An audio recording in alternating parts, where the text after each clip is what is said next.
आप सभी को जय श्री श्याम। कैसे हैं आप सब? उम्मीद है सब अच्छे होंगे। प्रेमियों, आज की इस वीडियो में हमने टॉपिक उठाया है, आप लोगों का सवाल है कि बाबा श्याम को गुलाब क्यों चढ़ाया जाता है, कैसे चढ़ाना चाहिए और कौन सा गुलाब या कौन सी फूल माला उत्तम होती है, इसी विषय में चर्चा करेंगे। देखिए, सबसे पहले तो बाबा श्याम को गुलाब या कोई पुष्प क्यों अर्पित किया जाता है, पुष्प हम किसी को क्यों देते हैं, खासकर लाल गुलाब हम क्यों देते हैं, लाल सफेद पीला कोई भी गुलाब दिया जाता है। लेकिन आपने देखा होगा ज्यादातर जब हम किसी से प्रेम करते हैं, चाहे वो इंसान हो चाहे वो भगवान हो, हम उसको पुष्प देते हैं। जब हम किसी को पुष्प गिफ्ट करते हैं, भेंट करते हैं, वो हमारा पुष्प स्वीकार कर लेते हैं, तो हमारे अंदर चाहे कितनी भी बुराइयां हों, वो उन बुराइयों को भूल जाते हैं और सिर्फ हमारी अच्छाइयों की तरफ ध्यान देते हैं।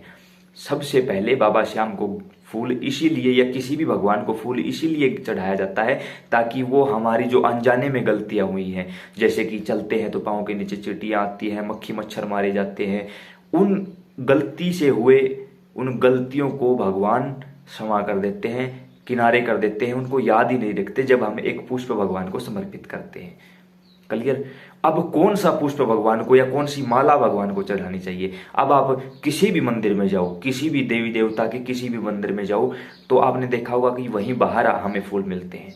सबसे पहले तो ये आपको देखना होगा कि जो फूल बाहर रखा गया है ये कहीं बासी तो नहीं है, पहले का तो नहीं है, ये आपको देखना होगा। दूसरी बात, वो फूल या माला कहीं से भी खंडित ना हो। तीसरी बात, वो फूल या माला वापस मंदिर से बाहर तो नहीं आई है। ऐसा होता है, आजकल धर्म के ठेकेदारों ने इन चीजों को धंधा बना लिया है, अपना रोजगार बना लिया है।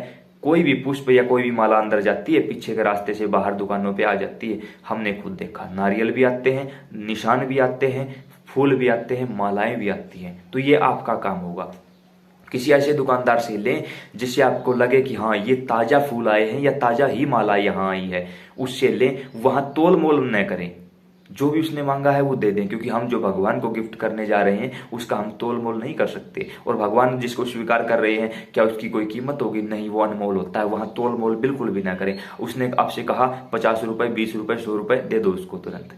ये पैसे आपके घर वापस पहुंचने से पहले आपके अकाउंट में कैसे आएंगे ये तो हम नहीं जानते, लेकिन आएंगे जरूर, ये कंपलसरी सत्य है।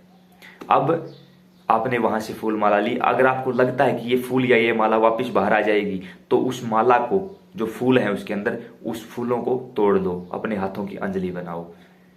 उसी प्रकार आपने एक फूल लिया है, उस फूल की पंखुड़ियों को तोड़ लो, हाथों की अंजलि बनाओ और अंदर जाओ। ऐसे समर्पित किया जाता है भगवान को। हाथों की अंजलि में जो रखा है वो ऐसे। क्यों? अगर ऐसे कर दिया आपने, कोई भी चीज ऐसे फेंक दिया आपने, तो आपने माता लक्ष्मी को अपने आप से दूर कर दिया है, आपके घर की लक्ष्मी चली जाएगी।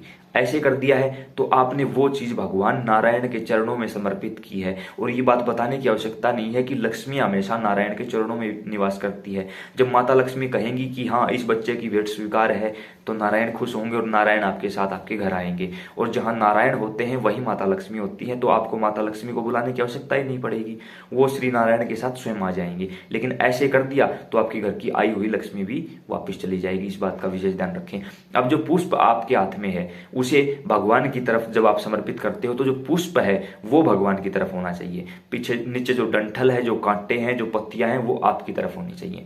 ऐसा क्यों? क्योंकि हम अपने जीवन की सारी बुराइयां खुद रख लें और अच्छाइयां भगवान को दे दें हमारी तरफ से। लेकिन जैसे ही नारायण हमारा ये प्रेम भाव देखते हैं, वो भाव विभोर हो जाते हैं और उस पूरे पुष्प को, जो नीचे उसकी जो पत्तियां थी या कांटे थे, डंठल था, उसको भी भगवान पुष्प में बदल देते हैं कि अगर आपने तेरी सारी अच्छाइयां मुझे समर्पित कर दी हैं, तो मैं भी तेरी बुराइयों को अच्छाइयों में बदल देता हूं और उसे भी स्वीकार कर लेता हूं। आपका वह पूरा पुष्प आपकी अच्छाई के रूप में प्रतीक होकर भगवान उसे स्वयं धारण कर लेते हैं। आपकी सारी अच्छाइयां भगवान ले लेते हैं, जो बुराइयां थी उन बुराइयों को अच्छाइयों में कन्वर्ट करके भगवान अपने पास रख लेते हैं। फिर उसका बायोडाटा भगवान के पास रहता है। इसका एक ही मतलब है कि मरने के बाद आपको कभी भी, कहीं भी, किसी भी सूरत में यमलोक नहीं जाना पड़ेगा, स्वयं नारायण लेने के लिए आएंगे। लेकिन जो यहाँ से बैठे हैं, मानो तो मैं गंगा माँ हूं, ना मानो तो बहता पानी। उम्मीद आपको आपके सवालों के जवाब मिल चुके होंगे। जय श्री श्याम।